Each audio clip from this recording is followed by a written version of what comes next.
how I turned pain into a powerful new beginning. Before we begin the story, make sure to subscribe to our channel and never miss more incredible stories every day. If you sign this lease, there's no going back, the landlord says, pen hovering over the paper between us. I nod, my hand steady in a way it never used to be. The storefront windows reflect a version of me I still don't fully recognize. Short hair, soft scar along my jaw, a hoodie with the logo of the studio I dreamed up in a hospital bed. Outside, the Chicago traffic hums like white noise, a background track to this impossible second chance. This place used to be a bar, he adds. Lot of memories in these walls. I almost laugh. If he knew the memories I'm dragging in, he'd be charging extra for emotional storage. That's okay, I say. I'm planning on making new ones. He slides the lease toward me. My name, Mara Collins, sits at the top next to the words owner and director. I trace the letters with my eyes and feel the ghost of another title I used to cling to, Liam's girlfriend. It was the only identity that seemed to matter until it nearly killed me. Big step, the landlord says. You sure you're ready? I think about the night my body hit asphalt, the taste of copper flooding my mouth, the sound of Liam's voice slurring. Why are you always so dramatic? As blue and red lights painted the inside of the car. I think about the months of physical therapy, the way my mother's eyes wouldn't quite meet mine, and the text from my best friend Jess. You didn't deserve this. Please don't go back. I pick up the pen. The scar along my jaw pulls when I smile. Yeah, I say, and my voice doesn't shake. This is me finally going forward. I sign my name in one long, unbroken line, but as the ink dries, another memory claws its way up. The last time I thought I was getting a new beginning, the night everything actually fell apart. I remember the screech of tires, the shatter of glass, the way my own heartbeat sounded like a countdown I was losing. For a long time I believed that was my last chapter, that everything afterward would just be footnotes and medical bills. The keys land in my palm and whisper I should not exist. Before all of this, my world was a one-bedroom apartment that smelled like burnt coffee and Liam's cologne. I worked double shifts as a nurse on the trauma floor at St. Mary's, then came home to a guy who swore he loved that I saved people for a living, even as he complained every time I missed a Friday night out. Back then, I measured my worth in how useful I was to other people.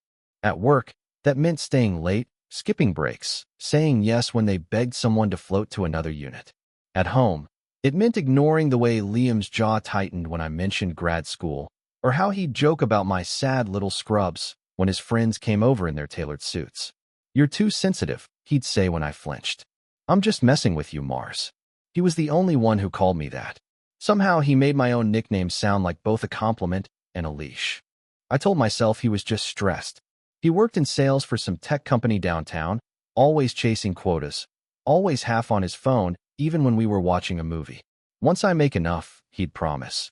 You won't have to kill yourself at that hospital anymore. We'll get out of here. I'll take care of you. It sounded like love the first 100 times.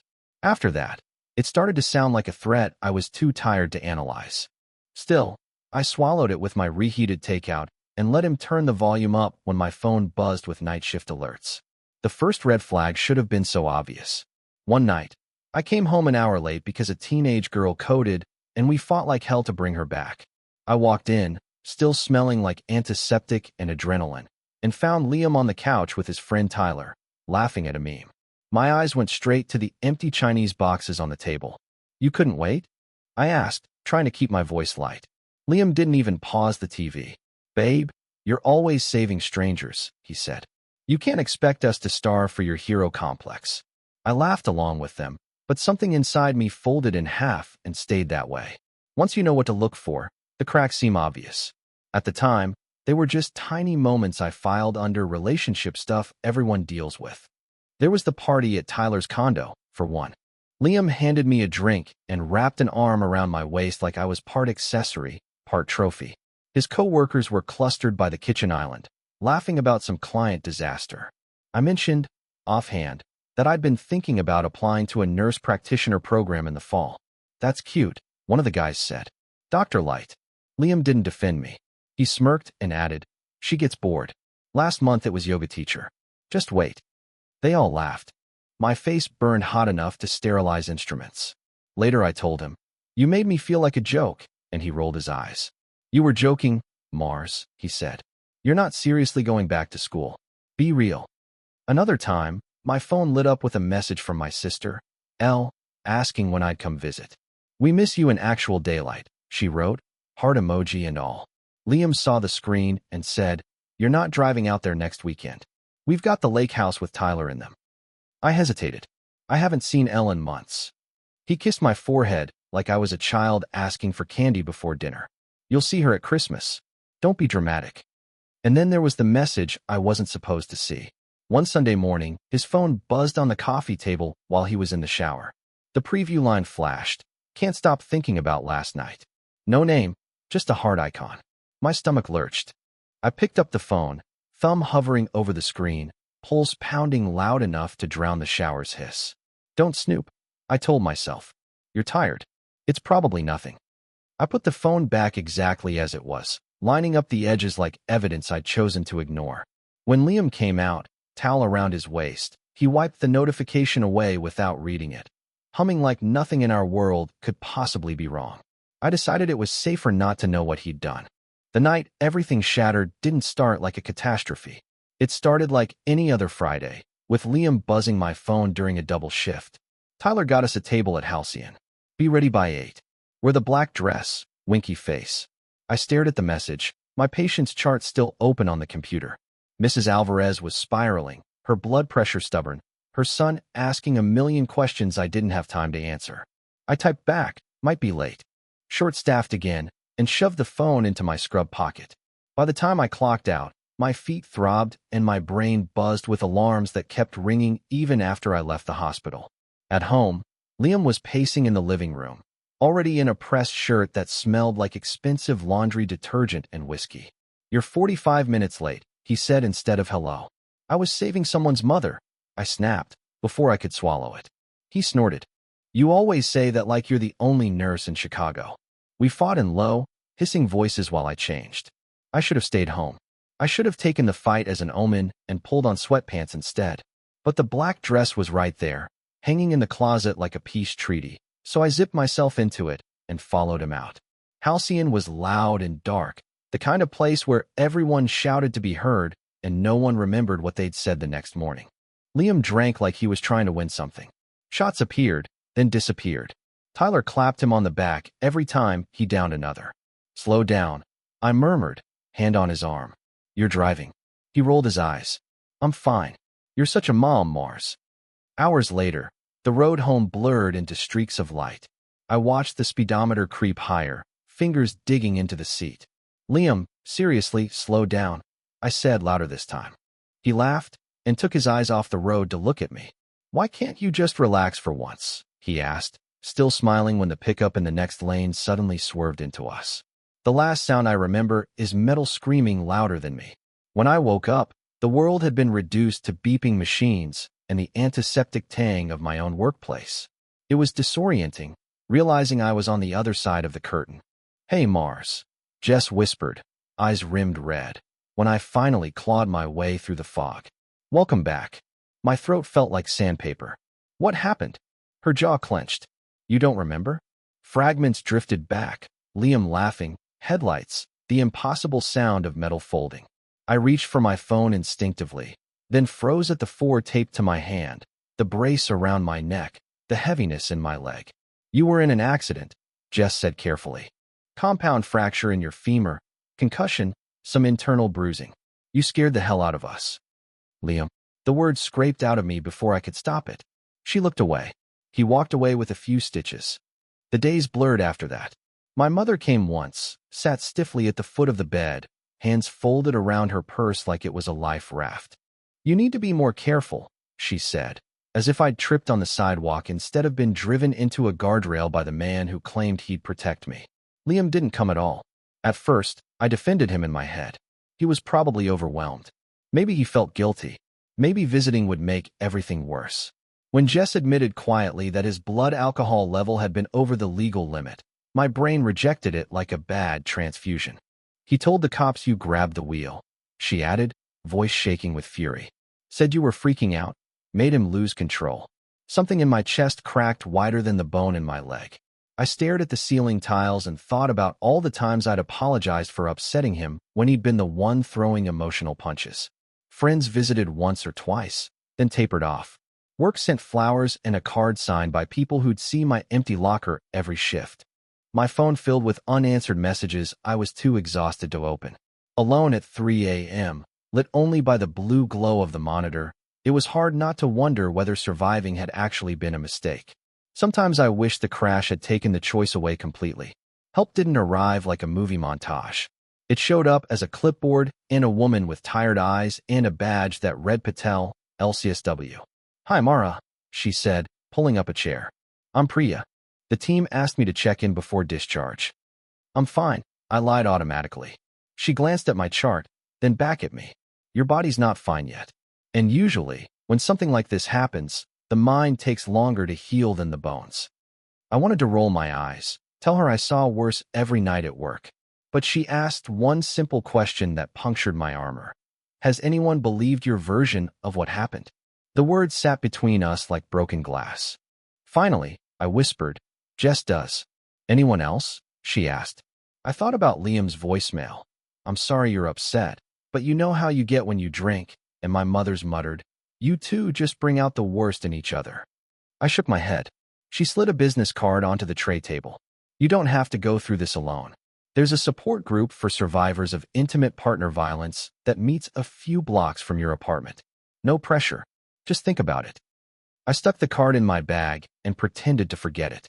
Weeks later, back at my apartment with its stale air and Liam's sweater still draped over the chair, Jess let herself in using the spare key. "You smell like hospital and self-pity," she announced, cracking a window. "We're going outside." "I can barely walk," I protested, tapping the crutches leaning against the couch. "Good thing the support group has chairs," she shot back, waving Priya's card like a winning lottery ticket I'd tried to throw away.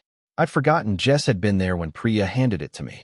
I'd forgotten how nothing stayed secret around people who truly loved you. "I'm not. I don't belong in a group like that," I muttered, heart racing. Jess's expression softened, but her voice didn't. "Mars, he got drunk, crashed the car, blamed you, and disappeared. If that's not belonging, what is?" I let her help me into my coat. Every step toward the elevator felt like betraying everything I'd loved. The support group met in a church basement that smelled like coffee and old carpet. Folding chairs formed a loose circle, and a whiteboard in the corner announced Tuesday night healing in squeaky blue marker. "I'm just observing," I whispered to Jess as we shuffled in. "I'm not talking." "Sure," she said, which I later learned was friend code for "you absolutely are."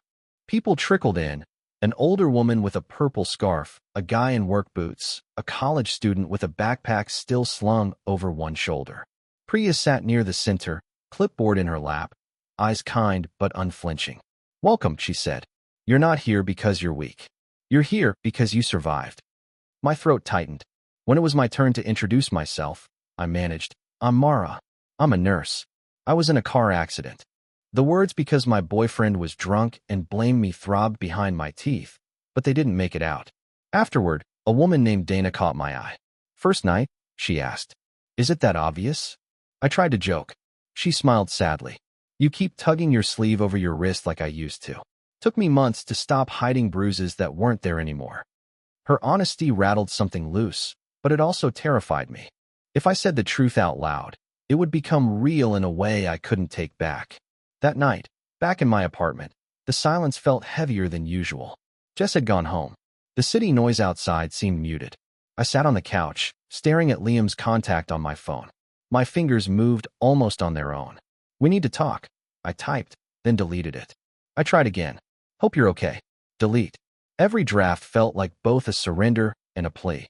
Finally, I called his number with my heart hammering against my ribs. It rang 4 times before going to voicemail. "Hey, it's Liam," his recorded voice said cheerfully. "Leave it if it's important." I listened to the beep, every second stretching. Then I heard myself say the words I'd promised Jess I wouldn't say again. "I'm sorry," I blurted into the void. "I know you didn't mean for any of it to happen. I miss you. Can we talk?" The moment I hung up, shame washed over me so hard I had to brace my hands on my knees. I sounded like one of the patient's families who apologized to the person who hurt them because it was easier than accepting that the harm had been intentional. He didn't call back that night, or the next day, or the one after that. What did arrive was a text, 3 days later. Glad you're feeling better. Don't make this a bigger deal than it is. I've got a lot going on with work right now. No, are you okay? No, I'm sorry I lied to the cops. Just a warning, wrapped in casual dismissal. I stared at the screen until my vision blurred. Then I hurled the phone across the room, where it hit the wall and slid to the floor without the satisfying shatter I'd hoped for. When I picked it up again, Jess's name flashed on the screen. Tell me you didn't call him, she said as soon as I answered. My silence was answer enough. Mars. Her sigh crackled through the line. You cannot heal in the same place that broke you. I know, I whispered. I don't know who I am without him being mad at me. There it was. The ugliest truth. My entire nervous system was calibrated to his moods like he was a weather app for my self-worth. Then we figure it out, Jess said. Bit by bit. But first, you block him. I can't, I protested, panic rising. What if he needs something?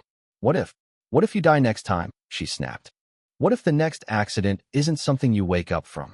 Her words landed like defibrillator paddles on a heart I'd almost let flatline. The image of that teenage girl on my unit flashed through my mind. The one whose family had sobbed with relief when we pulled her back from the brink. I couldn't shake the terrible realization that I didn't know how to fight that hard for myself. The next afternoon, I booked my first one-on-one session with Priya, my fingers trembling as I read the confirmation email. Step 1, she'd said in group, was choosing yourself even when every old instinct screamed that you were being selfish. When I finally hit block, the quiet roared louder than sirens. Priya's office smelled like eucalyptus and printer ink. A soft lamp glowed in the corner, making the room feel more like a living room than the place where I would dismantle my entire life story. So, she said in our first session, notebook balanced on her knee. What brings you here, Mara? Court-ordered self-respect. I muttered, then winced. Sorry, dark humor. She smiled. Dark humor is welcome. But seriously, what made you pick up the phone? I picked at a loose thread on my sleeve. I blocked him, I said. It feels like I cut off oxygen to my own brain. We talked about trauma bonds and gaslighting, words I'd heard before but never applied to myself. Priya drew a diagram of a cycle, tension, explosion, honeymoon, and as she walked me through it, I felt like someone had slid my relationship under a microscope and labeled all the blurry shapes. It wasn't always bad, I argued weakly. It never is, she said. If it were, you wouldn't have stayed. Between sessions, I lurched through the practical parts of rebuilding. I shuffled to physical therapy twice a week, sweat soaking through my t-shirt as I forced my leg to remember how to work. I filled out disability paperwork and watched my bank account shrink. Jess helped me set up a GoFundMe I hated but desperately needed. You've spent years taking care of other people, she reminded me. Let them return the favor. In the evenings, when insomnia gnawed at me, I opened a blank document on my laptop.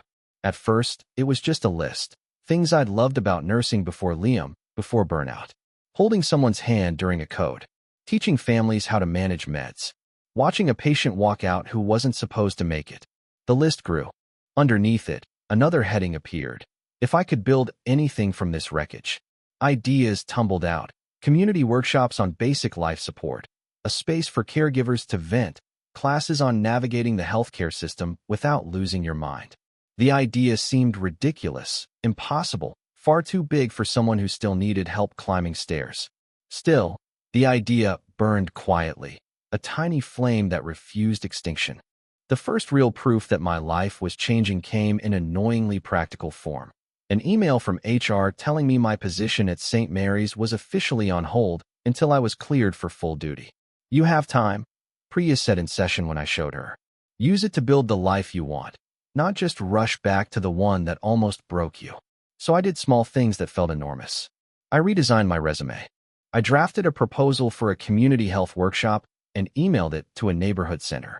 I even went to brunch with Jess without checking my phone every 5 seconds. For a while, Liam became less like a person and more like a weather system in a faraway state. Dangerous, but distant. Then the registered letter arrived. It was a thick envelope, the kind that only brings good news if it's a college acceptance, and I was a decade too old for that. My hands shook as I tore it open at my kitchen counter. Inside was a notice from his insurance company indicating they'd received a statement from Liam's legal team. Attached was a photocopy of his report to the police. Passenger grabbed the wheel during an argument, causing loss of control. My God, Jess breathed when I sent her a photo. He's doubling down. As if summoned by the paperwork, my phone buzzed with an unknown number. Against my better judgment, I answered. Mars. His voice hit me like a smell, familiar, nauseating. We need to get our story straight. If you tell them you overreacted, this can go away. I gripped the countertop until my knuckles whitened. You were drunk, I said. You lied. You could have killed us. He scoffed. You always exaggerate. Look, if my premiums go up, I can't help you with money later. Do you really want to make things harder on yourself? Old instincts flared. Panic, guilt, the urge to fix his problem so he wouldn't be angry. My mouth opened around words that tasted like surrender. Somewhere deep inside, the version of me who sat in group and nodded along to other women's stories started pounding on the walls, begging to be heard. My body remembered the crash and demanded I finally choose the truth. I'm not lying for you, I heard myself say. There was a long pause on the line, like even Liam hadn't expected that sentence from my mouth. Mars, he said finally, tone shifting from annoyed to dangerous. You're confused. You hit your head. The cops barely believed your story as it is. If you start changing things now, it'll look bad for both of us. Priya's voice echoed in my memory. Abusers rely on your fear of consequences more than the consequences themselves. I remember the bar, I said slowly. I remember the shots. I remember telling you to slow down. I remember you laughing at me. I remember the impact. And I remember waking up alone. You weren't alone, he snapped. I rode in the ambulance. You left before I woke up, I corrected. You never visited. You never asked if I could walk again. He scoffed. I had work. Something inside me hardened. I'm giving my statement tomorrow, I said. And I'm telling the truth. He dropped the charming tone altogether. If you do this, we're done, he said. Don't ever call me again. Don't ask me for anything. You think Jess is going to pay your bills forever? The old me would have scrambled to reassure him that I wasn't trying to ruin his life. Now I stared at the envelope on the counter, at the black and white version of his lies. I already blocked you once, I said. I can do it again. He cursed, a string of words that used to make me flinch. This time, they sounded small and far away, like someone shouting from the bottom of a well I'd finally climbed out of. The next day, Jess sat in the waiting room of the attorney's office while I gave my statement to the insurance investigator. My hand shook when I signed the last page, but my voice hadn't wavered. When it was over, the investigator thanked me for my honesty in a tone that suggested he'd heard far too many other versions. Outside, wind whipped down the street, cold enough to sting my healing scar. Jess tucked her arm through mine. You okay? She asked. For once, I'm more scared of going back than moving forward, I admitted. Consequences didn't crash down all at once. They arrived in overlapping waves that left me seasick. First came the official notice that Liam's insurance company was disputing coverage based on conflicting accounts of the incident. My attorney explained that my statement could trigger a deeper investigation, maybe even charges. Best case scenario, they find he was negligent and cover your medical costs, she said. Worst case, they try to drag your name through the mud in civil court. Are you prepared for that? No, I said honestly. But I'm more prepared than I was to keep lying. Then my mother called. I heard you're making trouble, she said, her voice tight, the way it always got when she thought I was being ungrateful. Liam's mother ran into me at the grocery store. She said you're trying to ruin his career. I closed my eyes. I'm telling the truth about what happened. You always did have a flair for drama, she sighed. Relationships are complicated, Mara. You shouldn't air your dirty laundry in public. It's not laundry, I snapped. It's my life. She went quiet long enough for me to imagine her pursing her lips. Just don't come crying to me when this backfires, she said, and hung up. After that, the subtle social fallout began. Mutual friends stopped liking my posts. A coworker texted, he says you grabbed the wheel? With 3 question marks and no follow-up, like my pain was a gossip item. At work, the nurse manager left a voicemail saying they'd filled my position with a traveler and couldn't guarantee my hours when I returned. We'll try to find a spot for you, she added, which sounded a lot like good luck out there. One night, Scrolling through social media I swore I'd delete, I saw a photo of Liam at a rooftop bar, arms slung around a pretty brunette, captioned second chances. My stomach flipped. I hurled my phone face down on the table, but the image burned into my eyelids anyway. For a horrible minute, it felt like he'd stolen my future too. The thing about rock bottom is that it's hard to recognize while you're still busy falling. I didn't realize I'd stopped free falling until something small and unexpected caught me. It was an email from the neighborhood center I'd half forgotten I'd contacted. "We loved your proposal for a community health series," the director wrote. "Would you be interested in running a pilot workshop next month? We can offer a modest stipend." I read it 3 times, convinced I'd misunderstood. Then I forwarded it to Jess with 12 exclamation points. She called immediately. "Mars, this is it," she said. "This is that wreckage list turning into an actual thing." I spent the next weeks building slides between therapy appointments and legal calls. I practiced in front of my bathroom mirror, explaining the basics of CPR and how to advocate for yourself in an ER. My limp was still noticeable, but I could stand for longer without wincing. The night of the workshop, 10 people showed up. 10. I'd expected maybe 3 bored retirees and a guy killing time before his bus. Instead, there was a young mom with twins, a college kid caring for his grandfather, a middle-aged man whose wife had chronic illness. As I spoke, something clicked into place. This was the part of nursing I'd loved. The teaching, the translating of terrifying jargon into human language. Except now, I wasn't doing it for a hospital that would replace me in a heartbeat. I was doing it for people who'd chosen to be there, who thanked me afterward like I'd handed them a flashlight in a dark tunnel. After everyone left, a girl who couldn't have been older than 20 hovered near the door.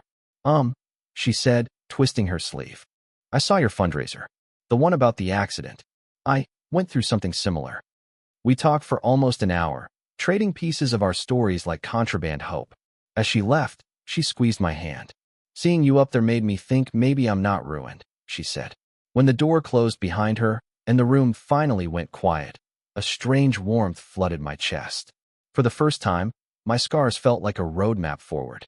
By the time the lease papers landed in front of me, this time for a real space, not a hypothetical someday, I'd already been living a quieter version of my new life for months. The neighborhood center workshops turned into a monthly series. Word spread slowly, the way good rumors do. A social worker friend invited me to speak at her community college. Someone from a local podcast asked if I'd talk about healthcare burnout and surviving a bad relationship, and I said the words out loud without naming him. Mornings developed a rhythm. Coffee at my tiny kitchen table, journaling the nightmares away instead of pretending they weren't there. A quick stretch routine I'd learned in physical therapy. Emails to confirm class times. Check-ins with Priya, where we talked less about survival and more about what I actually wanted. "What do you want your life to feel like?" she asked once, pen poised. "Quiet," I said immediately. Then, after a beat, "Useful." "Mine." She smiled. "Good. Let's build around that." I practiced boundaries like they were a new language. When my mother called to report the latest gossip about Liam's poor ruined reputation, I said, "I'm not discussing him," and ended the call when she pushed. When a date from a well-meaning app started making jokes about crazy exes, I paid for my own drink and went home. Underneath all of that, the studio idea kept tugging at me. The community center was great, but its schedule was limited. What if there was a place where you could walk in off the street and learn how to do chest compressions, or read a hospital bill, or just sit with other people who'd survived something? I started running numbers in a spreadsheet, circling rental listings, driving by empty storefronts to peer in like a creep. Sometimes I'd stand across the street for 10 minutes, imagining chairs and whiteboards and a big sign in the window that said, "You're not a burden." When I finally found the former bar with the big front windows and scuffed wooden floors, I knew I'd stumbled onto the skeleton of something new. It felt like rehabbing a ruin, except this time the ruin was me. Which brings me back to the lease on the table, the keys cooling in my palm, the scar along my jaw catching the light from the storefront window. If you'd told the version of me lying in that hospital bed, convinced she'd ruined everything, rehearsing apologies to the man who almost killed her, that one day she'd be signing papers to open a place built out of her own pain, she would have laughed. Or cried. Or both. People talk about turning pain into purpose like it's a single decision, a switch you flip. It isn't. It's 100 tiny choices you make while you're still hurting, while your hands are shaking, and your mother thinks you're overreacting, and your ex is threatening to take you down with him if you dare tell the truth.